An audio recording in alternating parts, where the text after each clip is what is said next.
Salut à tous, j'espère que vous allez bien. Aujourd'hui, on se retrouve dans une nouvelle vidéo. Je suis un peu stressée, je dois vous avouer. C'est une vidéo sur laquelle je mets énormément d'attentes puisque c'est une vidéo que j'avais très hâte de faire. Aujourd'hui, on va parler du Pumpkin Autumn Challenge. Peut-être que vous connaissez, mais pour remettre un petit peu les bases, c'est un challenge littéraire qui se passe chaque année à la même période, qui est l'automne. Bon, ça, je pense que vous l'avez deviné. Donc, à peu près du 1er septembre au 30 novembre. Donc, cette vidéo arrivera normalement à l'heure, j'espère, je croise les doigts, pour que vous puissiez être aussi un petit peu inspiré par les différents livres que j'ai mis dans différentes catégories, puisqu'en fait, le challenge, c'est certains menus qui vont référer à des choses qu'on aime en automne, et dedans des catégories dans lesquelles vous allez avoir un titre qui se réfère souvent à une œuvre, qu'elle soit littéraire, cinématographique, des fois c'est des jeux vidéo, des musiques, bref, il y a un peu de tout. Et à travers ce titre, il y a aussi des mots-clés qui permettent de trouver des livres, parce que trouver le livre qui est idéal et qui a tous les mots-clés, c'est un petit peu compliqué. Sauf si la catégorie est vraiment faite pour, on aura l'occasion d'en reparler. Ce challenge, je l'explique de façon très succincte, mais si vous voulez avoir plus de détails, n'hésitez pas à aller voir sur la chaîne de sa créatrice, donc c'est le Terrier de Guimauze, qui chaque année fait une vidéo assez explicative. Alors cette année, elle a dit qu'elle n'était pas dans l'explication et que vous pouvez vous référer à des vidéos avant pour avoir une notion plus complète sur le challenge, même si elle en donne aussi beaucoup dans la vidéo de cette année. Mais vous pouvez aussi juste regarder la vidéo de cette année et voir aussi les catégories, elle se réfère à quelle œuvre, etc. Parce que je vous préviens, la plupart du temps, je n'ai pas les références qu'elle cite. J'en ai quelques-unes, mais vraiment pas beaucoup. Donc voilà, j'essaierai de vous les dire quand je les ai, mais sinon, n'hésitez pas à aller voir cette première vidéo. Pour l'instant, elle a juste annoncé, et je crois qu'elle a fait un live le soir même dans lequel elle disait dans quelle catégorie elle allait mettre quel livre. Moi, j'ai essayé de pas me faire influencer parce que souvent, je vois les pales des autres et je me dis, oh purée, ce livre, il me le faut et tout. Alors que cette année, le budget est restreint. Donc, j'ai fait avec les livres qui étaient dans ma page. J'en avais déjà beaucoup trop. Il y en a que j'ai mis, je crois qu'il y a une catégorie, j'ai mis quand même 4 livres. Vous vous rendez compte? Comme chaque année, je vous préviens déjà, je vais lire un maximum de livres. Je dévierai de temps en temps aussi pour lire d'autres choses, parce que j'ai d'autres projets, parce que tout ça, on aura l'occasion, je pense, d'en reparler dans d'autres vidéos. Mais je vais essayer de m'y tenir et d'en lire un maximum et de peut-être, pourquoi pas, vous faire un petit bilan à la fin. On va commencer, parce que la vidéo, je pense, va être suffisamment longue. Peut-être que je vais me prendre un petit jus de fruits. C'est bon, je crois qu'on est prêt.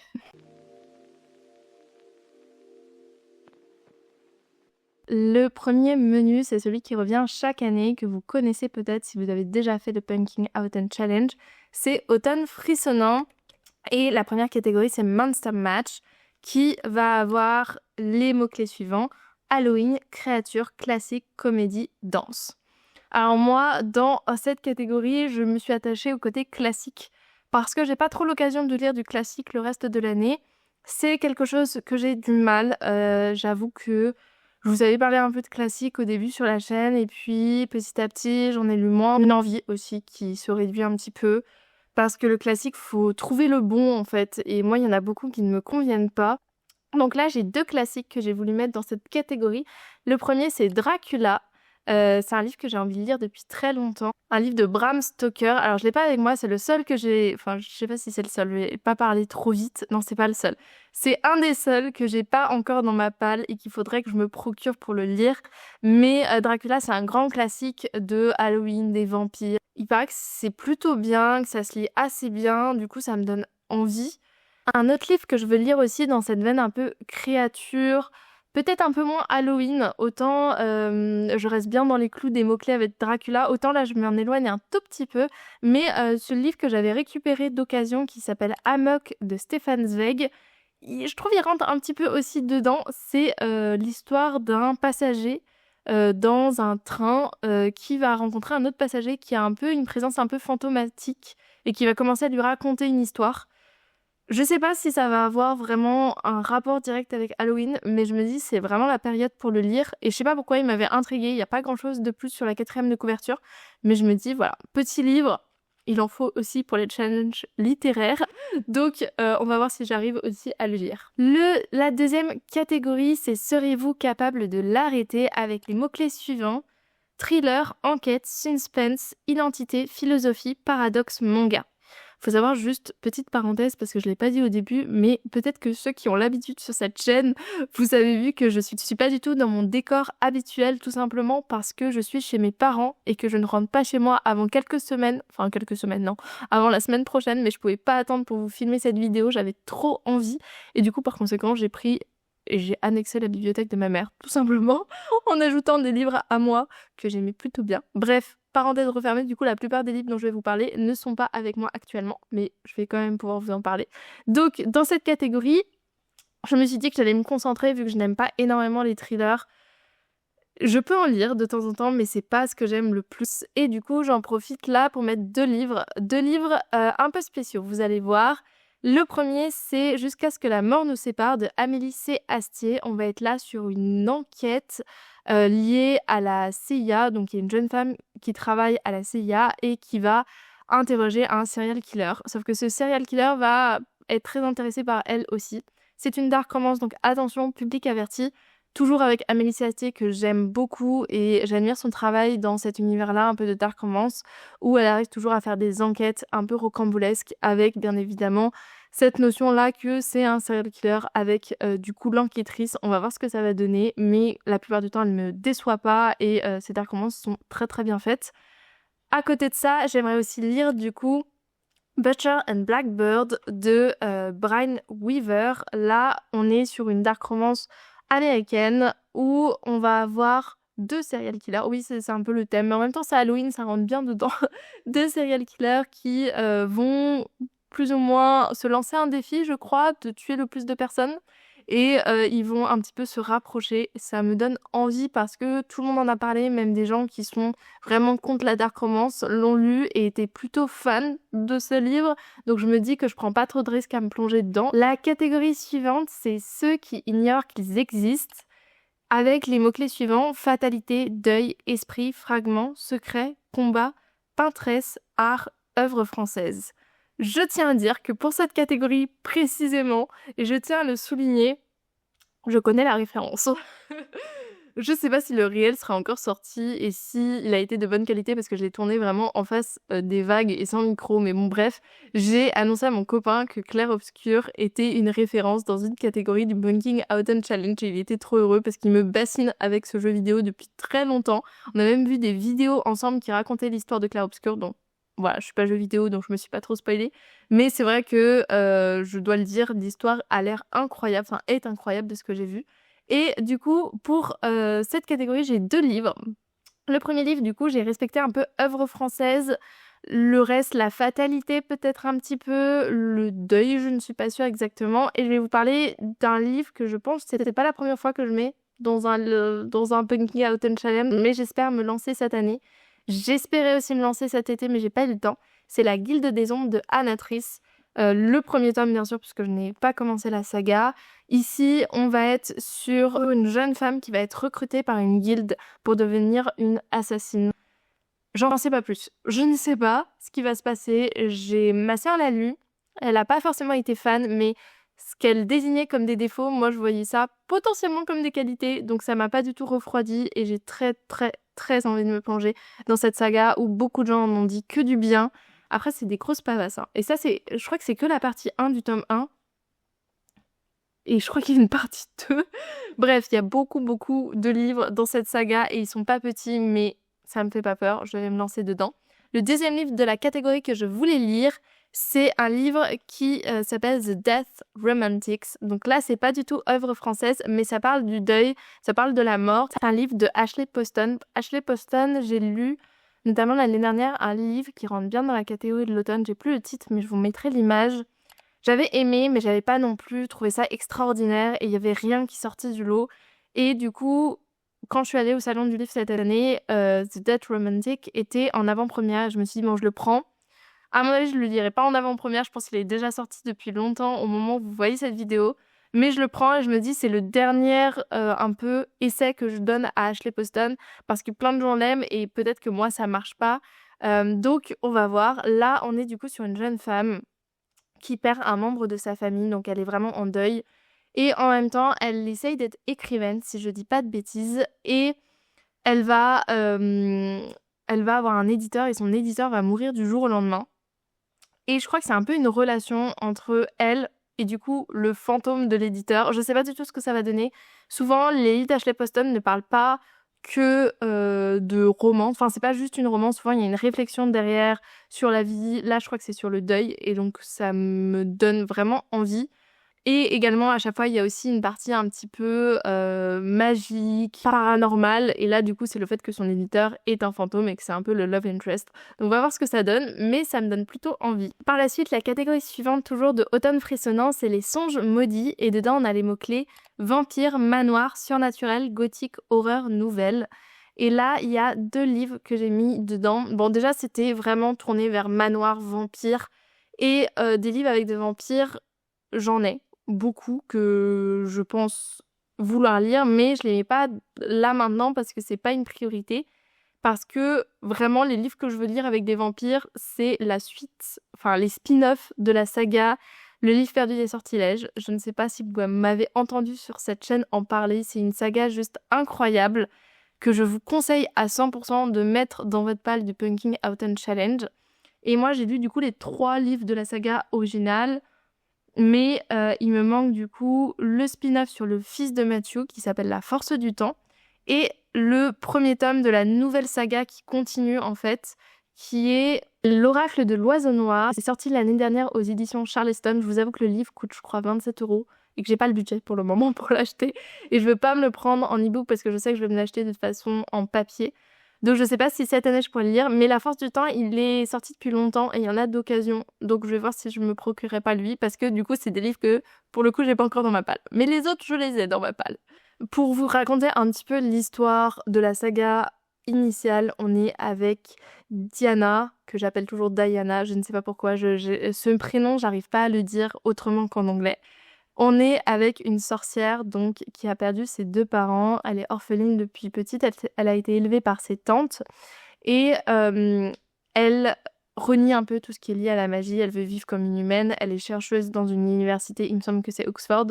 Et un jour, elle va demander un livre dans le cadre de ses recherches. Et le livre va créer quelque chose d'un peu mystérieux quand elle va le rendre. Toutes les créatures en fait de ce monde-là, donc vampires, démons et sorcières, vont venir la voir et vont lui dire ma cocotte, t'as un livre qui m'intéresse plutôt bien entre les mains. Et sauf qu'elle l'a rendu et elle va pas réussir à remettre la main dessus. Et les créatures vont devenir de plus en plus insistantes. Elle va rencontrer par ce biais un vampire qui s'appelle Matthew. Et ce vampire, au-delà de vouloir aussi le livre, va un petit peu lui expliquer tout ce qu'elle a loupé en fait dans son enfance parce qu'elle voulait pas être attachée aux créatures, au monde. Et en même temps, ils vont se rapprocher, mais c'est une façon d'écrire qui est assez différente des autres livres que j'ai pu lire avec des créatures. C'est pas une romance à proprement parler. Je le mettrais plus dans la cadre romantasy ou mais pas romantasy comme on voit actuellement beaucoup de livres dessus, ou alors tout simplement fantasy. De la fantasy un peu contemporaine, donc du paranormal. Il y a une romance, c'est vrai, mais atypique, qui change dans la manière de faire.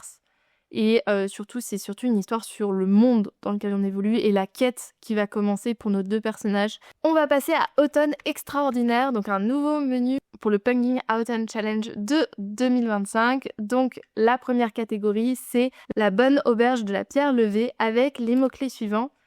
Fantasy, fête, médiévale, jeu de rôle, livre dont vous êtes le héros, voyageur, musique. Alors moi je dois vous avouer que je suis pas trop livre dont vous êtes le héros. Je dis ça mais j'ai jamais testé, mais ça me donne pas non plus énormément envie. Donc c'était pas trop dedans. Fantasy, oui. D'ailleurs c'est une fantasy que j'ai mis là, mais fantasy ça veut un peu tout et rien dire.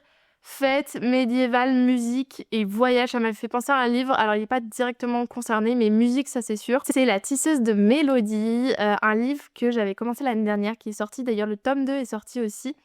Que j'avais beaucoup aimé l'inspiration en fait dans le monde de la musique. C'est une romantasy, c'est-à-dire qu'on a une jeune fille qui, je sais plus exactement le nom, mais en gros elle écrit des partitions et ces partitions lui permettent de voir l'avenir. Tous les métiers dans ce monde-là sont liés à la musique et elle est dans une sorte d'endroit qui est assez religieux en fait dans ce monde-là, même si c'est pas dit exactement comme ça, où elle a le droit de croiser le regard de personne, etc. Et un jour elle va croiser le regard d'un inconnu et en fait elle va voir son avenir à elle.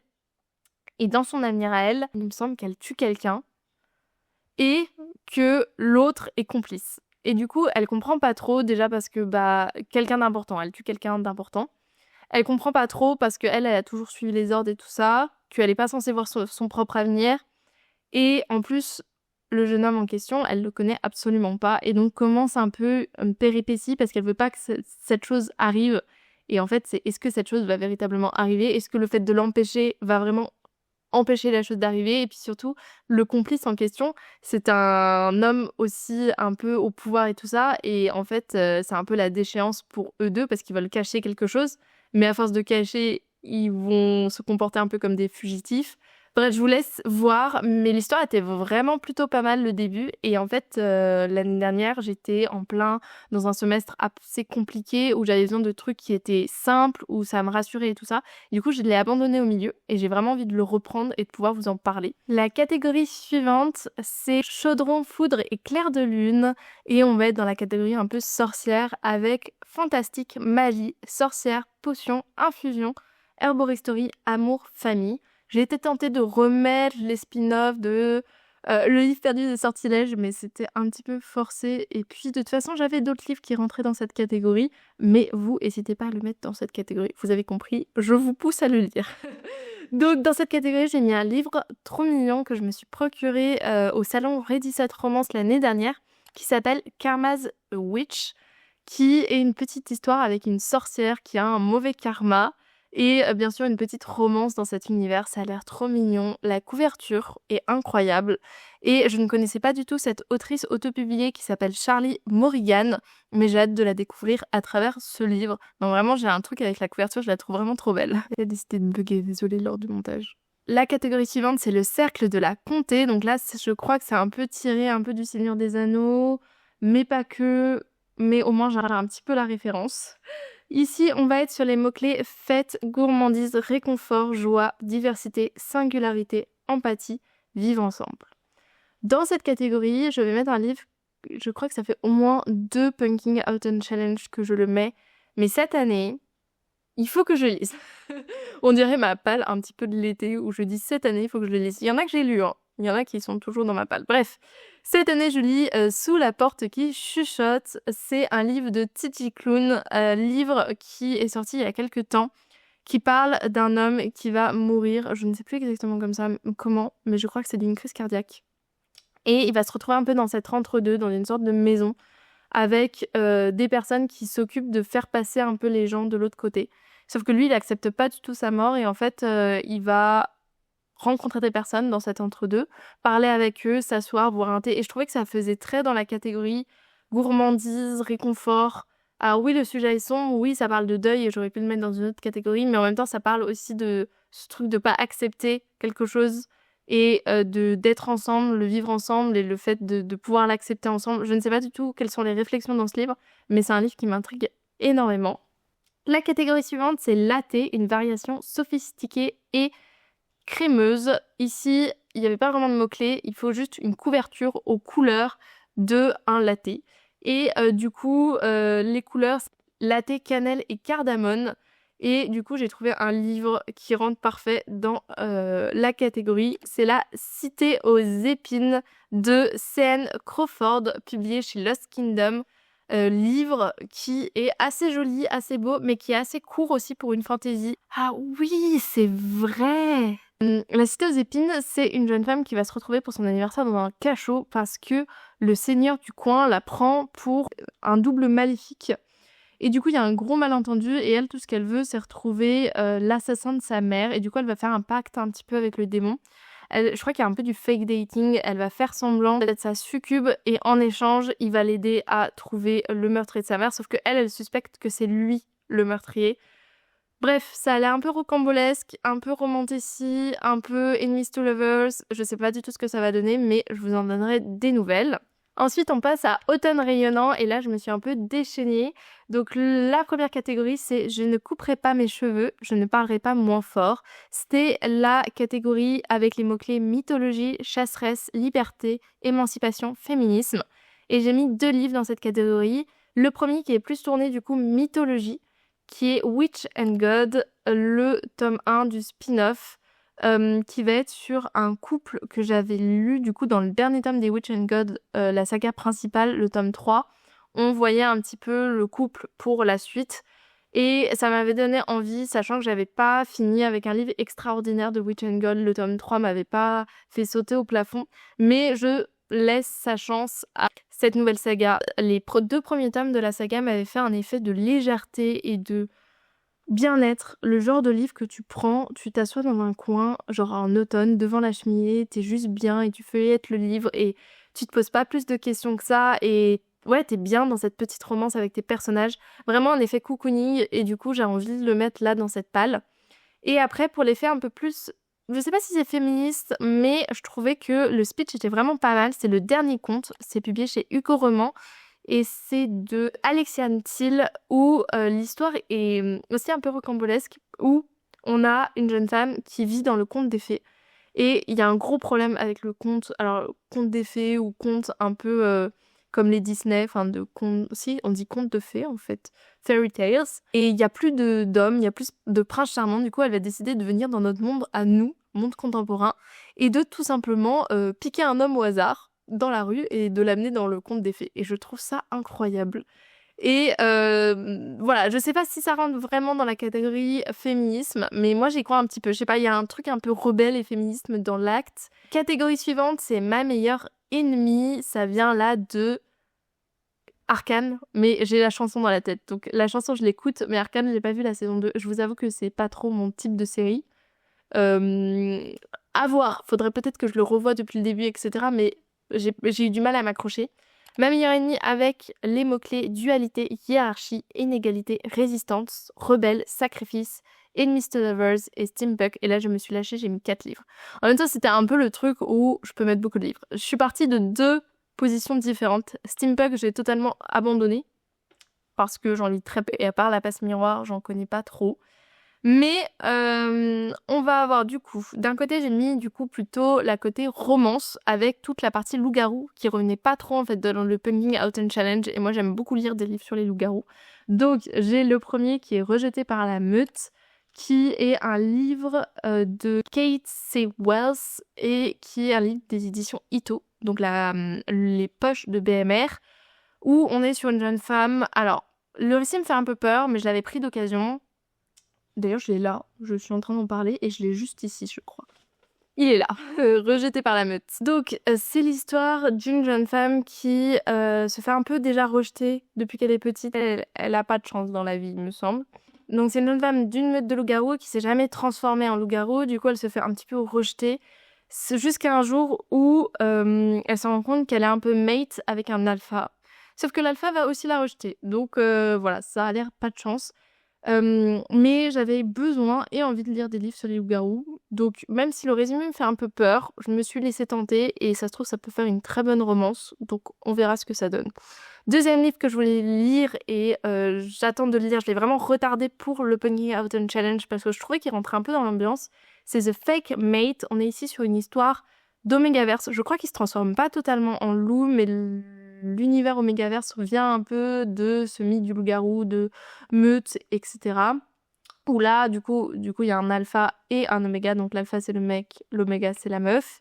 Et on va être sur une histoire aussi dans un hôpital. Donc c'est un mélange un peu Grey's Anatomy, Teen Wolf, genre loup-garou et hôpital. Il est un peu en mode mal vu parce que c'est un alpha et qu'il a pas d'oméga. Enfin, il est pas en couple et du coup c'est très mal vu. Du coup il va faire semblant de sortir avec la jeune fille. Je sais plus que elle aussi elle a un intérêt. Mais il y a des gens qui en ont dit du bien. Et je sais pas, ça me donnait envie. Et voilà, donc on va retenter les Omégaverses. Je trouve qu'il y a toujours des trucs à en tirer des Omégaverses sur les inégalités, etc. C'est pour ça aussi que je l'ai mis dans la catégorie inégalité. Souvent, il y a une morale un petit peu sur l'inégalité, sur les hiérarchies, etc. dans la société. Autre chose que je voulais mettre, donc là c'était plus inégalité, hiérarchie et résistance et rebelle. Où là, je veux lire, idéalement, j'aimerais lire un des livres de R.F. Kuang. Peut-être du coup Yellow Face, que je me traîne depuis quelques temps et que j'aimerais vraiment, vraiment beaucoup lire. Et de l'autre côté, on a Babel, toujours de R.F. Kuang. Donc pour vous faire un résumé assez succinct, Yellow Face, on est sur une histoire d'appropriation culturelle et un peu de racisme. Il me semble de toute façon, la notion de racisme est présente dans tous les livres de R. Kang, et moi j'ai lu La guerre du pavot, que j'ai juste adoré, c'est pour ça que je veux lire d'autres œuvres d'elle. Ici, du coup, on est sur une jeune femme qui va voler le travail d'une autrice qui est décédée. Elle va prendre son manuscrit, finir l'histoire, modifier des choses, mais globalement c'est l'histoire de l'autre autrice, et le faire publier comme c'est son livre, sans demander leur autorisation, sans rien. Et puis petit à petit, au début les gens, ça va être un best-seller et tout ça, sachant qu'elle a jamais écrit quelque chose de vraiment valable. Et puis à la fin, les gens vont petit à petit s'en rendre compte. Je pense que c'est une histoire qui peut être très intéressante, avec plein de réflexions sur le monde de l'édition, sur les livres, sur l'écriture, sur l'appropriation culturelle également, puisque là on a une histoire que il me semble que la jeune fille a une origine bien précise, celle qui est décédée, et que l'autre non, et que du coup elle va s'approprier ça en prenant son livre, un livre qui je crois était assez autobiographique ou assez en lien du coup avec l'histoire de celle qui est décédée. Et Babel qui est la grosse brique, et je crois que ce sera l'un ou l'autre. Honnêtement je les mets tous les deux dans le punking, mais je pense pas les lire tous les deux. Babel qui est une grosse bavasse et qui me donne aussi envie, où là on a un jeune britannique chinois qui est recueilli à Oxford. Je crois qu'il y a une notion de magie, on n'est pas exactement dans notre monde, les mots ont des pouvoirs, etc. Et il va se rendre compte petit à petit qu'il est embauché pour conférer à l'Empire britannique une puissance inégalée et serve la soif de colonisation au détriment des classes défavorisées. Donc, sujet super important, j'ai envie de le lire, j'ai envie de découvrir ça, mais la taille me fait un petit peu peur, je vous avoue. N'hésitez pas pareil à me dire lequel des deux vous voulez que je lise en priorité. Catégorie suivante, parce que celle-là, c'est bon, on a mis 4 livres, c'était énorme. C'est pour nous qui avons besoin de souffler, et les mots-clés sont nature, écologie, conscience, espoir, thé, poésie et solarpunk. Je ne connais même pas ce que c'est solarpunk, donc n'hésitez pas à me le mettre en commentaire. J'aimerais lire lait et miel. J'ai le superbe collector chez moi que j'ai récupéré à une brocante, qui est de la poésie écologiste et il me semble féministe, et qui va parler aussi un peu de nature, et ça rentre très bien dans la catégorie, et il faut que je le découvre ce livre. Je suis pas très poésie, je dois vous avouer, mais quand je l'ai vu, je me suis dit, il y a tellement de gens qui en ont parlé, qui en ont dit du bien, faut que je m'ouvre un peu et il faut que je teste de nouvelles choses, donc je vais tester la poésie. Je sais pas comment on lit un livre de poésie, est-ce qu'on lit d'une traite ou est-ce que chaque soir on se lit un poème, je ne sais pas trop. Mais on va découvrir ça ensemble. La première catégorie, c'est rester tout le temps avec Brindille, avec les mots-clés amitié, animaux, soins, aventurière, changement, jeunesse, BD, bande dessinée. Alors, j'ai pris jeunesse parce que les livres dont je vais parler sont inspirés de contes d'enfants, mais ce sont des livres adultes, je tiens à le préciser. Et également, ça parle d'animaux et ça parle un peu de soins et d'aventure. Donc ça rentrait dans la catégorie. J'en ai 2 à vous présenter. Le premier, je l'ai là, c'est Le garçon au chaperon rouge, Le loup et le sorcier, le tome 1 de Isabelle Lesteplume. Je n'ai pas encore découvert la plume, mais ça me donne très envie. Je l'avais récupéré, je sais plus si c'était à la Wacom ou au salon Ready Set Romance, mais regardez-moi ça. La petite illustration, elle est trop bibi. Bref, c'est une romance MM. Dans l'univers du chaperon rouge, donc c'est une réécriture de ce conte. Je lis pas la 4e de couverture, je le découvrirai avec vous. J'espère dans un vlog, on verra, sinon je le découvrirai et je vous en parlerai dans un update, mais trop envie, et je trouve le livre trop beau. Et le dernier livre, c'est pour le meilleur et pour le pire, c'est de Louisa Meonis. Et c'est un tome 1, c'est un livre qui est une réécriture de Alice au Pays des Merveilles, mais il me semble que c'est aussi une romance un peu harem inversé, si je dis pas de bêtises. Je me souviens plus exactement de la description, mais c'est un livre qui me donne très envie. Je trouve ça hyper original d'avoir réécrit un peu dans l'univers d'Alice au Pays des Merveilles. Je pense qu'il y a énormément de choses à dire et à faire dans ce monde-là. Donc, vraiment, j'ai trop hâte de découvrir comment c'est et quelles sont les inspirations, etc. qui ont été prises de ce livre. Et je trouvais que ça rentrait aussi très bien dans la catégorie. Voilà, je crois que c'est tout pour le punking. C'est énormément de livres, donc j'espère que je pourrai en lire. Et n'hésitez pas à me dire, vous, les livres que vous avez mis dans votre pile du Punking Autumn Challenge, ça m'intéresse énormément. Pour les nouveaux qui arrivent sur la chaîne, n'hésitez pas du coup à vous abonner et tout ça, ça me ferait trop plaisir et ça agrandirait un petit peu cette chaîne, cette communauté, et je suis trop contente. Cet été, vous êtes nombreux à vous être abonnés et tout ça, donc je suis vraiment contente. Et si vous êtes venus jusqu'ici à la fin de la vidéo et que vous savez pas trop quoi commenter, et bah n'hésitez pas à mettre une petite citrouille en commentaire ou quelque chose qui relève de la magie ou du pumpkin, une feuille d'automne, tout ce que vous voulez. Mais voilà, merci beaucoup. Et sinon, je vous dis à la semaine prochaine pour une autre vidéo. Salut!